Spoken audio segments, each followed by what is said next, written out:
Welcome to this explainer. Today, we're diving into something that sounds completely wild at first, a totally counterintuitive connection between the science of glaciology and the art of personal finance. It's absolutely amazing how lessons from one seemingly unrelated field can just completely flip our perspective on another, and that is exactly what we're going to do today. So, what could a billion-year history of ice ages possibly teach you about getting rich? I know, it sounds a little crazy. But uncovering the exact mystery of what froze the Earth multiple times is literally the key to understanding how to build massive wealth.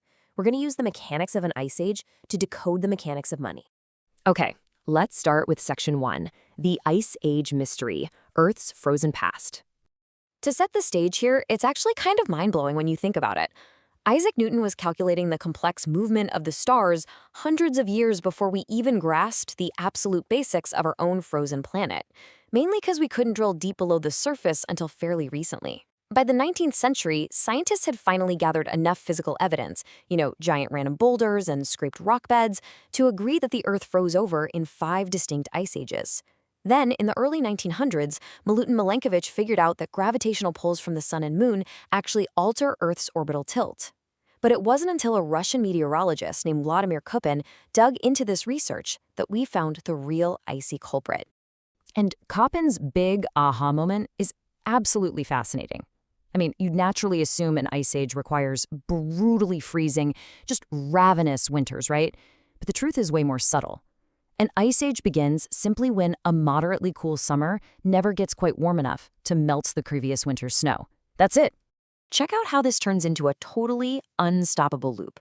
First, a cool summer leaves just a tiny layer of leftover snow. Well, that white leftover snow base reflects more of the sun's rays, which makes things even colder. That makes it so much easier for more snow to accumulate the next winter. Within just a few hundred years, a blink of an eye really, a simple seasonal snowpack rapidly compounds into a continental ice sheet miles thick.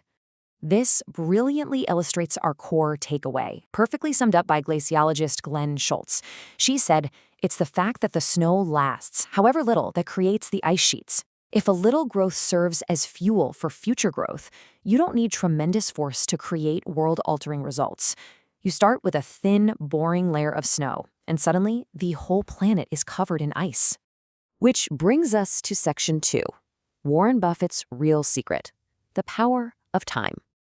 All right, so let's dive into how this exact same geological snowball effect applies directly to money and the world's most famous investor. There are thousands of books analyzing how Warren Buffett built his fortune, but most of them completely miss the mark. At the time our source material was written, his net worth sat at a staggering $84.5 billion. Yes, he's a phenomenal investor for sure, but tying all his success solely to his investing brains, that misses the entire picture of how wealth actually grows. Here is the absolute kicker. Out of that $84.5 billion, $81.5 billion was accumulated after he qualified for Social Security in his mid-60s. Just let that sink in for a second. The overwhelming vast majority of his fortune was generated at the very tail end of his life, not because of a sudden stroke of genius, but because of the sheer amount of time his money had been compounding. Let's run a quick thought experiment. The real Buffett started investing seriously when he was literally 10 years old, and he just kept going. But what if he was, normal?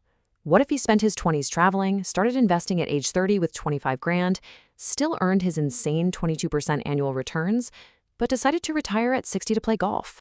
Even with those extraordinary 22% returns, the normal Buffett retiring at 60 would only be worth about $11.9 million today. Now, don't get me wrong, that is a fantastic retirement, but it's literally 99.9% less than his actual net worth. His skill is investing, sure, but his actual secret, it's time. This tees up Section 3 perfectly. Buffett versus Simons, return versus time. So Buffett's massive success is basically all tied to the foundation he built during puberty and his massive longevity. To really understand this, let's look at Jim Simons. He's a legendary hedge fund manager. He's compounded money at 66% annually since 1988. That's roughly 3 times Buffett's annual return. But Simons is at $21 billion, meaning he's 75% less rich than Buffett. Why? Simply because Simons didn't hit his stride until age 50. He just had less than half as many years to let his financial snowpack accumulate. Just to completely blow your mind here, If Jim Simons had earned his 66% returns for the exact same 70-year span Buffett's been investing, his net worth would be a breathtaking $63 quintillion. Yeah, quintillion. A number that large is totally ridiculous and impractical, but it proves the point. Small changes in growth, when given enough time, lead to absolutely logic-defying numbers. So why do we ignore this? That's Section 4, the flawed human brain, linear versus exponential. This brings us to a huge problem. If time is the obvious cheat code to massive wealth, why do so many of us completely ignore compounding to chase risky short-term returns? Well, it's our brains. We intuitively grasp simple linear math. If I ask you to add 8 9 times, boom, you know it's 72. But exponential math, multiplying 8 9 times, our minds literally just short-circuit. We cannot intuitively visualize a number jumping from 8 to over 134 million. It just doesn't come naturally to us. You can see this blind spot clearly in technology. Take hard drives, for instance. IBM started with a 3.5 megabyte drive back in the 1950s. It crept up super slowly for decades.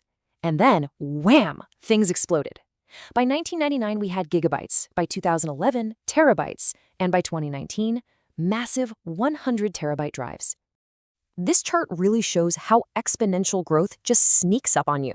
From 1950 to 1990, we basically crawled, barely gaining 300 megabytes.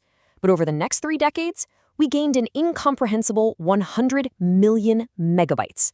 It is exactly like the Ice Age. A thin layer of snow for ages, and then suddenly, bam, a continent of ice. And because it's so sneaky, even brilliant visionaries get tripped up. Remember when Gmail launched in 2004, offering a whole gigabyte of storage? Bill Gates famously criticized it, wondering why anyone would ever need that much space. As author Stephen Levy noted, Gates was anchored in an old paradigm. The totally counterintuitive nature of compounding makes even the smartest people overlook its power. Finally, let's look at Section 5, Investing Strategy, the slow build. Because compounding feels so unnatural, it's responsible for the vast majority of bad investing strategies. People feel like they need to force huge, immediate returns, totally ignoring the slow build. Honestly, out of all the complex finance books ever written, the most important one should just be a single page with a long-term chart titled "Shut Up and Wait." Seriously, good investing isn't about one-off hits that you can never repeat. It's about finding pretty good, decent returns that you can actually stick with, and then just letting them run wild uninterrupted for decades. It is about making sure your summer is never warm enough to melt your winter's snow. So, as we wrap up this explainer, I really want to leave you with this final thought. Now that you've seen the underlying math behind all this, how long are you willing to let your own financial snowpack accumulate? Are you constantly melting your progress by chasing impossible short-term gains? Or are you finally ready to give your money the uninterrupted time it needs to truly compound? Thanks for joining me on this deep dive, and I'll catch you in the next one.